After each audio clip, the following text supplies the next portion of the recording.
Dear students, today I am going to teach you advertisement. There are two types of advertisement. Number first is classified and second is commercial or display advertisement. Important features of classified advertisement. Number first is written in short phrase and words. Means जो आपका advertisement होना चाहिए वह बहुत ही कम शब्दों में और अच्छा होना चाहिए, सही ढंग का होना चाहिए.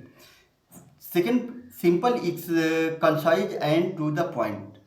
मीन्स जो आपका एडवर्टीजमेंट हो वह साधारण होना चाहिए, संक्षिप्त होना चाहिए और टू द पॉइंट होना चाहिए. Third is comprehensive, include all important matters. आपको उसमें सारे इम्पॉर्टेंट मैटर्स को इंक्लूड करना चाहिए. जो भी चीज़ें हैं, जो भी इम्पॉर्टेंट चीज़ें हैं, उनमें सारी चीज़ों को मेंशन करना अनिवार्य होता है. Give all necessary details in points. सारी चीज़ों को आपको पॉइंट में जो इम्पॉर्टेंट डिटेल्स हैं उन्हें देना चाहिए. Give contact address, name, telephone, ETC. आपको अपने contact name, mobile number, phone number, address सब कुछ लास्ट में लिखना चाहिए. And the most important thing is that you should have to write your advertisement in a box. मतलब कि आपको अपना एडवर्टीजमेंट बॉक्स के अंदर लिखना चाहिए. Okay, now I am going to tell you types of classified advertisement. Generally there are 10 types of classified.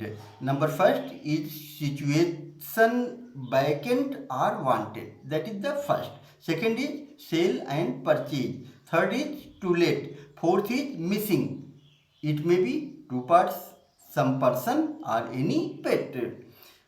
Fifth is lost and found. And for 6 is travel and tours, and 7 is matrimonial alliance, and 8 is educational, 9th is appeal, and 10th is arbitrary. And I am going to tell you important things when you are going to draft, when you are going to write advertisement.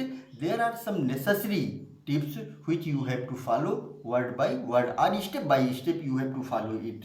First of all, it should be, means your advertisement should be drafted in such a way that they attract the readers. मतलब कि आपका जो भी advertisement हो ऐसा शब्द होना चाहिए, ऐसे ढंग का होना चाहिए जो कि पढ़ने वालों को आकर्षित करे. Second is it should always be drafted in interesting, simple and effective language. मतलब कि आपका जो एडवर्टीजमेंट है वह साधारण होना चाहिए, इफेक्टिव लैंग्वेज होना चाहिए, प्रभावी भाषा होनी चाहिए, ताकि जो पढ़ने वाले लोग हैं उनका ध्यान उस एडवर्टीजमेंट पर आकर्षित हो सके. And third, the most important thing is it should be always brief and to the points. मतलब कि आपका एडवर्टीजमेंट संक्षिप्त में होना जरूर चाहिए, लेकिन टू द पॉइंट भी होना अनिवार्य है.